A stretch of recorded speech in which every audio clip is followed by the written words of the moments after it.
గుంటూరు జిల్లాలో రాజ్యసభ సీట్లు వాళ్ళకైనా రాజ్యసభలో 4 స్థానాలు ఖాళీ కాబోతున్న నేపథ్యంలో ఆంధ్రప్రదేశ్ రాజకీయాల్లో ఆసక్తికర చర్చ మొదలైంది. ముఖ్యంగా గుంటూరు జిల్లాకు చెందిన నేతలకు ఈసారి కూటమి ప్రభుత్వం ప్రాధాన్యం ఇస్తుందా, ఎవరికి రాజ్యసభ అవకాశం దక్కనుంది అనే అంశంపై రాజకీయ వర్గాల్లో తీవ్ర చర్చ జరుగుతుంది. గుంటూరు జిల్లాలో మాజీ ఎంపీ గల్లా జయదేవ్ పేరు మరోసారి రాజకీయంగా వినిపిస్తుంది. 2014లో తొలిసారిగా తెలుగుదేశం పార్టీ అభ్యర్థిగా గుంటూరు లోక్సభ స్థానం నుంచి పోటీ చేసిన ఆయన 69,111 ఓట్ల భారీ మెజార్టీతో విజయం సాధించారు. అనంతరం 2019లో కూడా మరోసారి ఎంపీగా గెలిచి గుంటూరు నగర ప్రజల్లో తనకంటూ ప్రత్యేక గుర్తింపు సంపాదించుకున్నారు. అయితే 2019 సార్వత్రిక ఎన్నికల తర్వాత రాష్ట్రంలో వైసీపీ ప్రభుత్వం అధికారంలోకి వచ్చిన అనంతరం గల్లా జయదేవ్ రాజకీయాలకు దూరంగా ఉన్నారు.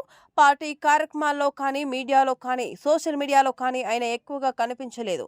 దీంతో ఇప్పుడు మళ్లీ ఆయనకు రాజకీయంగా ప్రాధాన్యం కల్పిస్తూ రాజ్యసభ సీటు ఇస్తారా అనే చర్చ జోరందుకుంది.